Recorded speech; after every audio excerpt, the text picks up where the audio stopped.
मतलब और अनंत कोटि ब्रह्मांड है, अलग अलग जगह पे ये मनु का ड्यूटी होता है। और ये इसीलिए बता रहे हैं यहाँ पे इनके गुणगान के बारे में कि यहाँ पे मनुष्य कृपा यहाँ पे राज्य करे 7 समुद्र वाले, मतलब मनु के ऐश्वर्य के बारे में प्रकट कर रहे हैं। जो कर्दम मुनि को भगवान बता रहे हैं कि तुम्हारा विवाह किनसे होने वाला है, तो पहले ससुर के गुणगान कर रहे हैं। जो ससुर है होने वाले हैं, तो ससुर कौन सा होने वाला है ये भी तो पता होना चाहिए।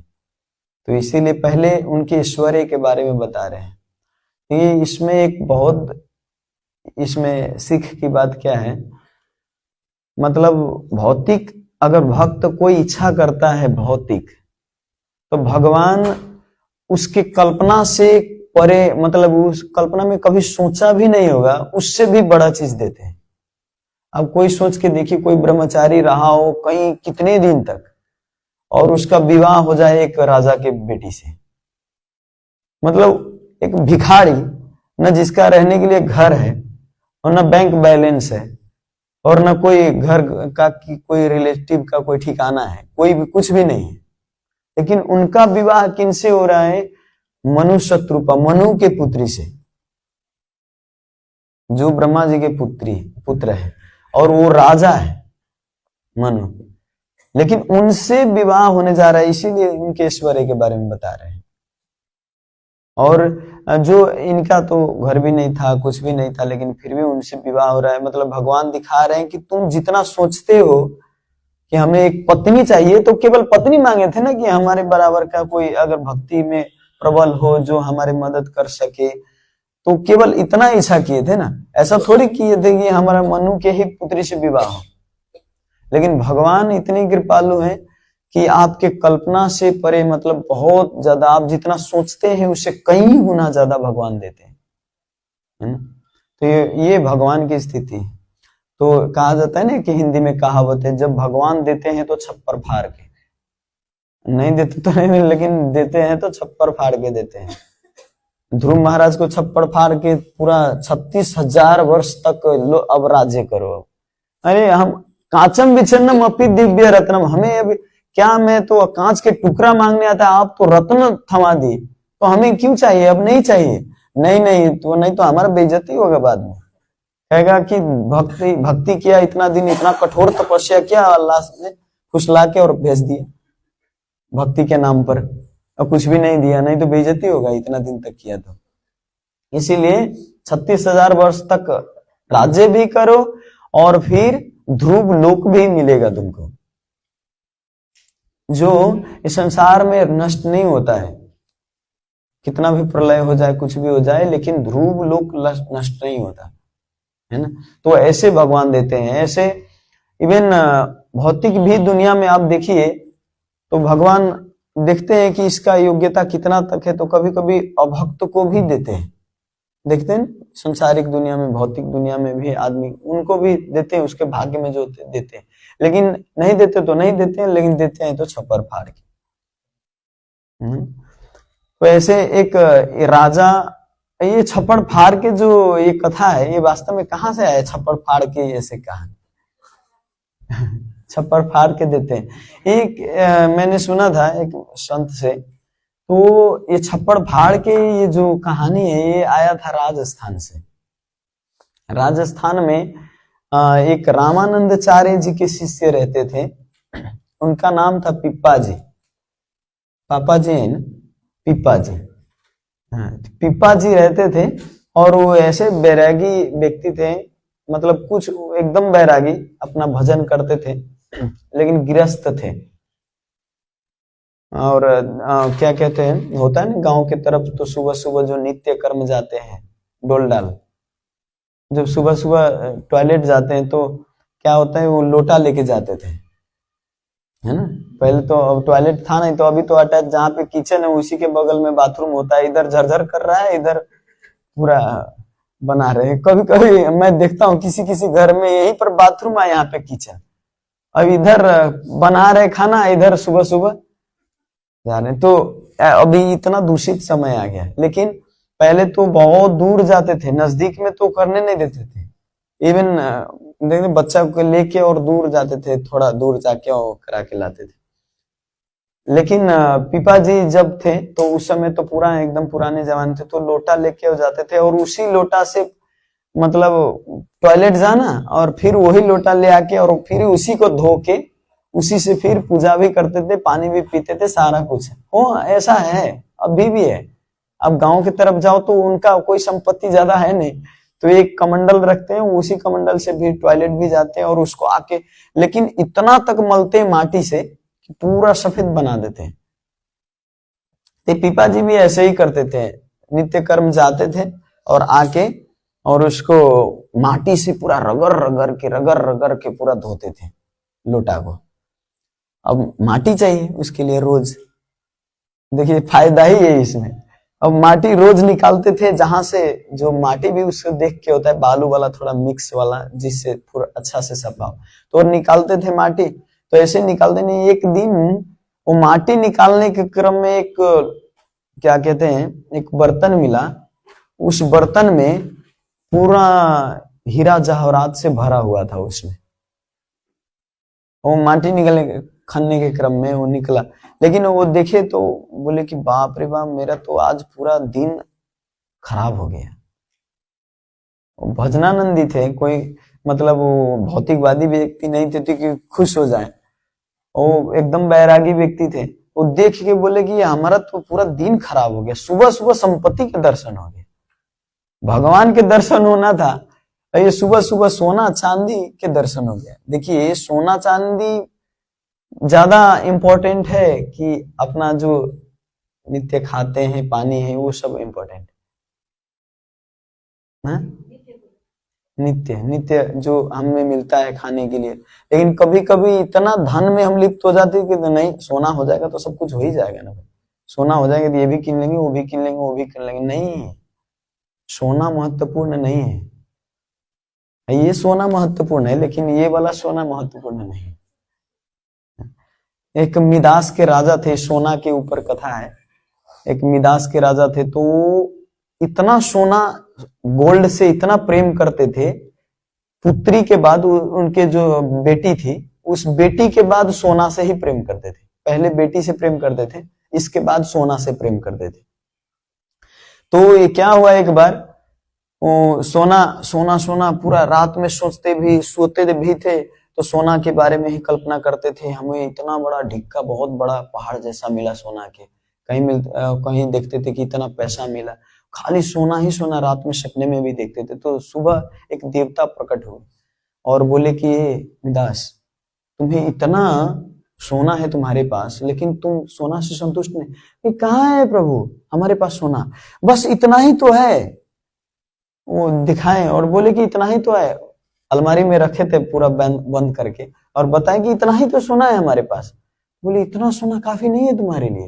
बोले नहीं, मैं तो चाहता हूं कि मैं जो भी छू स्पर्श करूं सब सोना हो जाए। तो कहते जो देवता थे तो हंसे और बोले कि ठीक है, कल तुम सुबह उठोगे और जो भी स्पर्श करोगे सब सोना हो जाएगा। और सुबह उठे तो पूरा चेक करने के लिए अब उतावले हैं कि अब सोना हमारे पास हो जाएगा। तो पहले तो चेयर को छुए, जो कुर्सी था कुर्सी को छुए तो कुर्सी सोना की, टेबल सोना की। अब चारों तरफ वो तो गदगद से मारे, थोड़ा देर पहले तो नाचे खूब जोर जोर से कि अब मैं जो जो स्पर्श कर रहा हूं सारे के सारे सोना हो जा रहा है, अब तो जीवन धन्य है मेरा। अब उसको ये भी नहीं पता था कि जो कपड़ा लगाया था वो कपड़ा भी सोना का हो गया था, कपड़ा भी सोना का हो गया। और पूरा चारों तरफ से दौड़ दौड़ के सब सामान छू रहे हैं चारों तरफ, और बारी में जाके उसके जो गार्डन था वो गार्डन में भी जाके और वृक्ष सबको छू रहे हैं, वहां पे जो भी रखा हुआ है सबको छू छू के पूरा सोना बना दी। अब उसको खाने का टाइम आ गया, खाने के टाइम आया तो उसका नौकर लेके आया रोटी दाल भात जो भी उसका आइटम था मिष्ठान सब, तो वो ले आके टेबल पे रखे। और नौकर भी आश्चर्यचकित हो गए, बाप रे आज तो पूरा चमक रहा है, आज कौन सी बड़ी वरदान मिला है इनको। वहां पे रखे, अब उनको तो कितना देर तक कूदेगा, 10 11 12 बज गया तो आए खाने प्रसाद।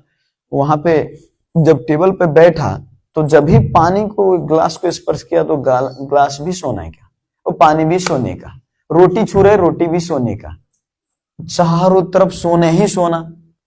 वो बेचारा तो अब भूख से तड़प रहा इधर, कुछ खाने को मिले, कुछ भी कर ले। वो अब तो वो थोड़ा दुख होने लगा कि बाप रे बाप मैंने क्या कर दिया, खाने के लिए भी हमारे पास कुछ नहीं, अब जो भी स्पर्श कर रहा हूं सब सोने का। तो उनकी जो बेटी थी वो तो बहुत मतलब प्रिय थे उनके लिए, दूसरे पहले नंबर में तो उनकी बेटी ही प्रिय थी। तो बेटी दौड़ के आई, पापा पापा आप क्यों ऐसे दुखी है? तो दौड़ के आए और अपनी बेटी को गले से लगाया और उठा के जब भी देखते हैं तो वो भी सोना का, बेटी भी सोना का, वो तो मूर्ति जैसा हो गया पूरा। वो भारी के कारण वो रख भी नहीं पा रहे थे तो वो नीचे रख दिए। अब तो तड़प तड़प के रोने के सिवा और कुछ भी नहीं था उनके पास। जब खूब तड़पे, खूब रोए, पूरा एकदम लोटपोट किए रो के, इसके बाद जाके क्या कहते हैं, जो देवता वरदान दिए थे उनको, वो जाके और उनको दया आ गई, बोले कि अब पता, अब तुम बताओ कि ये गिलास पानी महत्वपूर्ण है कि सोना महत्वपूर्ण है? उसको पानी पीने के लिए भी कुछ नहीं था।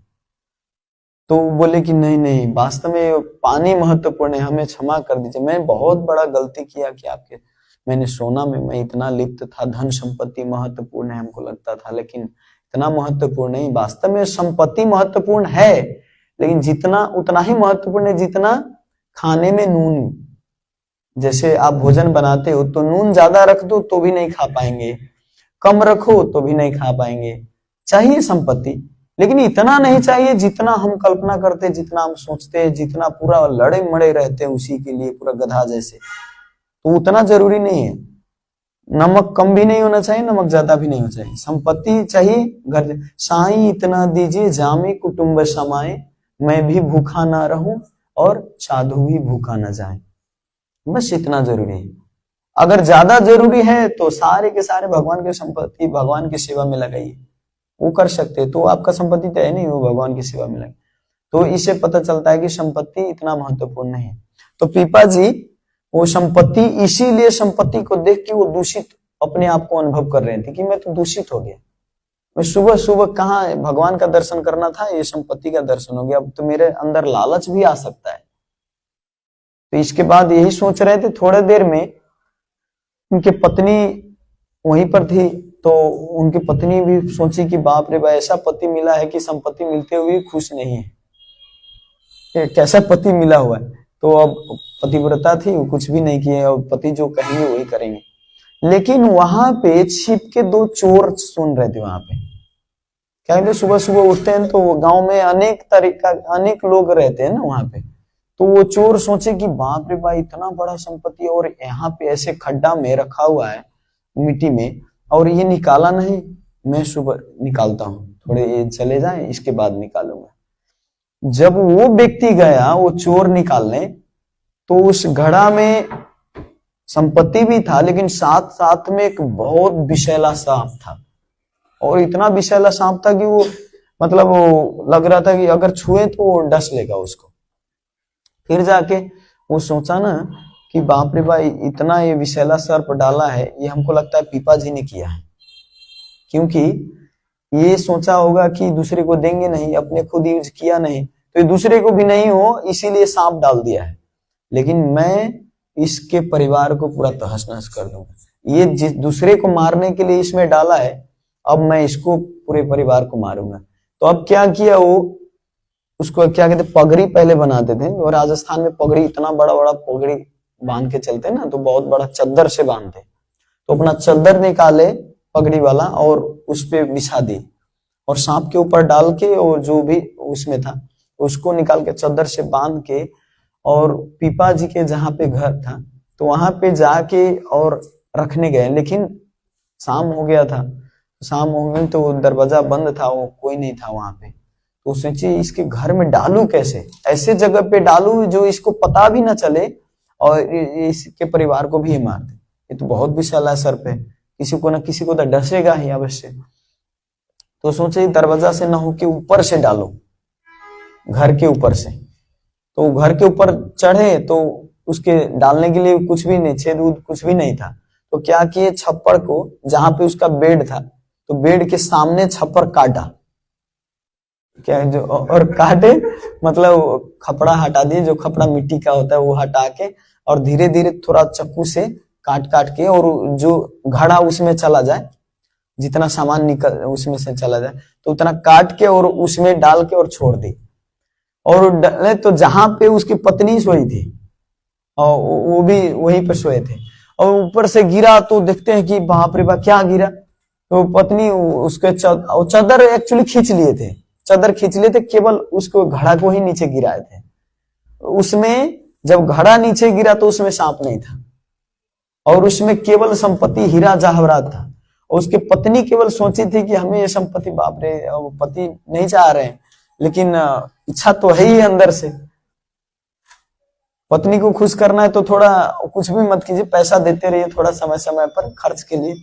और उसको कहीं जो सोना हीरा जाना तो उसके श्रृंगार पटर के सामान ला दीजिए, बाप रे बाप तो खुश हो जाएगा। ये शास्त्र के अनुसार है, पत्नी को खुश करने के लिए ऐसे ही उसके समय समय पे धीरे धीरे जो भी उसके चाहिए, वो ज्यादा एक्सपेक्टेशन नहीं, केवल शारीरिक पूर्ति करते रहे।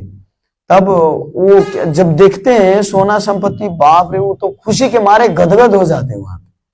और पीपा जी कहते हैं अरे कहां से गिरा, तो बोलते भगवान जब देते हैं तो छप्पर फाड़ के देते हैं, और वास्तव में छप्पर को काट के और गिराए थे। इसीलिए उस दिन से कहावत निकल गया कि भगवान जब देते हैं तो छप्पर फाड़ के देते हैं, है ना। तो ये भगवान वास्तव में नहीं देते तो नहीं देते हैं, लेकिन देते हैं तो छप्पर फाड़ के। तो ऐसा ही एक और कथा आती है कि कैसे भगवान किसी को देते हैं संपत्ति। एक बार और राजा था एक, और एक दर्जी था। राजा क्या करते थे, गांव में भ्रमण करते थे कि कौन व्यक्ति दुखी है, कौन व्यक्ति सुखी है, किसको क्या दुख है, तो वो भ्रमण कर कर के देखते थे। एक बार ऐसे भ्रमण के क्रम में उस राजा के कमीज का जो था ऊपर का बटन टूट गया। टूटने के बाद वो अपने सैनिकों से बोले कि जाओ यहाँ पे देखो, गांव में कोई दर्जी है। पहले के तो जैसे हमारे नेपाल में भी वो वीरेंद्र राजा की कौन, मैंने सुना था, अब ये सच है कि नहीं पता नहीं, लेकिन वो पता करते थे कि कौन दुखी है कौन सुखी। तो ऐसे भ्रमण के लिए भी निकलते थे, है ना। पहले के राजा ऐसे होते थे कि आगे बढ़ते थे, जनता की खुशी के लिए अपने शरीर पे वो दुख लेते थे, जनता को दुख नहीं देना चाहते थे। तो राजा ऐसे ही चेक करते थे। तो उसका क्या कहते हैं, उसके सैनिक गए दर्जी को पता लगाने, और दर्जी उसी गांव में एक छोटा सा दुकान खोल के बैठे थे दर्जी का। तो आए और बोले कि राजा साहब दीजिए, मैं बना देता हूँ। उनका कमीज लिए और उसमें बटन, अपना बटन लेके आए थे। वो बटन तो टूटा था, एक्चुअली अपना बटन नहीं लाए थे, केवल सिलाई किए थे। तो उसका बटन टूटा था, वही बटन उसमें लगा दिया अपना सिलाई करके।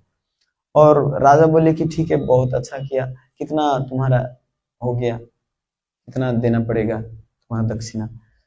पूछे, बोले कि क्या इसमें बटन भी आपका है, सिलाई केवल मैंने किया, थोड़ा मेहनत है, तो इसमें कितना मैं आपसे लूँ। लेकिन मन में आ रहा था कि मांगू, कितना मांगू, लेकिन पता नहीं। तो सोचे कि 2 रुपया तो काफी होगा मेरे लिए, क्योंकि बटन भी इसका है राजा का, और मैंने केवल सिलाई किया, तो मेहनत का 2 रुपया, उस समय 2 रुपया तो बहुत है। तो वो बोले कि 2 रुपया काफी है, चलेगा। लेकिन इन्होंने मन में सोचा और वो बोला नहीं, वो केवल ये बोला कि राजा साहब आपकी जो इच्छा हो अपने सामर्थ्य के अनुसार दे दीजिए। अब ऐसे बोले तो अगर मन में आ रहा था 2 रुपया मांगेंगे, 4 रुपया दे देंगे, लेकिन इच्छा था 2 रुपया मांगू, लेकिन फिर भी सोचे कि कहीं 2 रुपया से कम ना दे दे, तो इसीलिए अपनी इच्छा से ही दीजिए आप, अपने सामर्थ्य के अनुसार। राजा बोले ठीक है, इनके नाम 2 गांव कर दीजिए। और चक्रवर्ती राजा बोले कि इसके नाम 2 गांव कर दीजिए, क्योंकि इतना अच्छा सेवा किया, इतना गरीब है और आज हमारा सेवा कर पाया है, तो ऐसा इसको संपत्ति दीजिए कि कभी कमाना ना पाए, कमाना ना पड़े, इसका वंशज भी अपना परिवार चलाए। तो 2 गांव इसके नाम लिख दिया। अब ये व्यक्ति सोचता है कि बाप रे, मैं सोच रहा था कि 2 रुपया, हो सकता है 4 रुपया दे दे, अपने दिमाग से मैं लगा रहा था। लेकिन राजा देखिए अपने सामर्थ्य के अनुसार 2 गांव दे दी। तो हम भी भगवान के आगे यही करते हैं, भगवान हमें एग्जाम में पास करवा दीजिए, भगवान हमें जॉब थोड़ा लगवा दीजिए, घर में थोड़ा ये समस्या टल जाए, ये रोग टल जाए, ये बुखार खत्म हो जाए। छोटी छोटी छोटी ये पूरा खिलौने के समान भगवान के आगे रखते हैं और भगवान सोचते रहते हैं इसके लिए बहुत बड़ा प्लान, भविष्य में इसको कुछ बड़ा बनाना है, कुछ बड़ा चीज देना है। लेकिन हम छोटी छोटी छोटी भगवान के आगे, अरे ऐसे बच्चा जैसा। तो ये वास्तव में ये कथा से ये हम सब सीख सकते हैं कि भगवान के आगे आप ऐसे बोलिए कि भगवान मेरे लिए जो अच्छा हो वो दीजिए, आप उसको तोकिए मत कि हमें ये दीजिए। भगवान से प्रार्थना कीजिए हमें जो हमारे जीवन में अच्छा हो, अगर भक्ति में प्रतिकूल ना हो, अनुकूल हो, भक्ति करने के लिए परिवार में अनुकूल हो, जिससे मैं आपका भजन कर सकूं, वो हमें दीजिए। अगर भजन के लिए अनुकूल नहीं है तो मत दीजिए। आप छोड़ के देखो भगवान के ऊपर, भगवान आपसे कई गुना उत्कृष्ट आपको देंगे, कुछ अच्छा देंगे। क्योंकि माता पिता जो होते हैं वो पुत्र के लिए अच्छा ही सोचते हैं। हो सकता है आपके लिए समय पर बाइक ना किन दे, आपके लिए कुछ फैसिलिटीज ना दे शुरू शुरू में, लेकिन उनका बड़ा प्लान रहता है, इनको बहुत ज्यादा पढ़ा लिखा के, इसको ऐसे जॉब लगा के, मतलब पूरा इसके लिए, उसी के लिए तो कमाते हैं ना ज्यादा। तो भगवान भी ऐसे सोचते हैं मेरा भक्त दुखी रहे, ऐसा नहीं सोचते। लेकिन इस संसार में बार बार दुख, बार बार परीक्षा ऐसे क्यों देते हैं? क्योंकि जब आपको ये नहीं देंगे तो आप भगवान को अच्छा से स्मरण नहीं कर पाएंगे। अब ये संसार अनित्य है, परमानेंट नहीं है, ये दिखाने के लिए बार बार आपका दुख देते हैं, बार बार आपका क्या कहते हैं, ये बाल भी पक जाता है, लेकिन हम बाल को पेंट करवा लेते हैं। और पेंट करवाने से थोड़ी उम्र घट जाएगा, बढ़ जाएगा आपका, है ना। तो ये भगवान की लीला है कि आपको बार बार दुख देते हैं, आपको कृपा कर रहे हैं, लेकिन इस कृपा को तो हम पूरा उग्र रूप में लेते हैं। लेकिन जो भक्त होते हैं, जो क्या कहते हैं, शास्त्र के अनुसार देखते हैं, इसीलिए शास्त्र के बिना जो बांचते हैं, जीते हैं, वो वास्तव में वो पूरा सूखा सूखा उसका जीवन रहता है, चाहे वो जीवन में कुछ भी प्राप्त कर ले। इसीलिए शास्त्र के अनुसार ही जीना है। और इवन इतना तक कि भगवान के भक्ति भी करना है तो शास्त्र के अनुसार, भक्त के साथ, नहीं तो अकेला अकेला करो। ऐसी कथा आती है भक्ति सिद्धांत सरस्वती महाराज के जीवन में। मैं भक्ति सिद्धांत सरस्वती महाराज के डिसअपॉइंटमेंट डे आने वाला है, उस दिन मैं आपको सुनाऊंगा। मतलब एक नाम जप करने वाला व्यक्ति ब्रह्म राक्षस बन जाता है। क्यों? तो भक्ति विनोद ठाकुर बताते हैं नाम जप करने वाला ब्रह्म राक्षस क्यों बन जाते हैं, क्योंकि वो दिखावा के लिए केवल नाम जप करते थे। जो पापी व्यक्ति होता है वो नाम यश के लिए कीर्तन करता है, कथा करता है, केवल नाम कमाओ और अपने जीवन में कुछ लागू नहीं। तो ऐसा व्यक्ति वो ब्रह्म राक्षस बनता है बाद में। एक कथा में आती है, वो इसमें प्यार भी है पूरा, क्या कहते हैं, प्रेम विवर्त कह के किताब है, ये जगदानंद पंडित चैतन्य महाप्रभु के संवाद में बताया गया। नाम जप करने वाला भी ब्रह्म राक्षस बन सकता है, लेकिन भक्ति विनोद ठाकुर की कृपा से वो धाम चले जाते हैं। अब हमारे जीवन में ऐसा भक्त आएंगे कि नहीं आएंगे, लेकिन इसीलिए हमें दूसरा चांस न लगे, इसी को पूरा सार्थक बना के अच्छा से नाम जप करना चाहिए, ढोंग पूर्व नहीं। जिनके कपट हृदय होता है उसके हृदय में रघुनाथ जी का वास नहीं होता, ये भगवान का कथन है। ठीक है, हरे कृष्णा। श्रील प्रभुपाद की जय, अनंत कोटि वैष्णववृंद की जय, निताय गौर प्रेमानंद।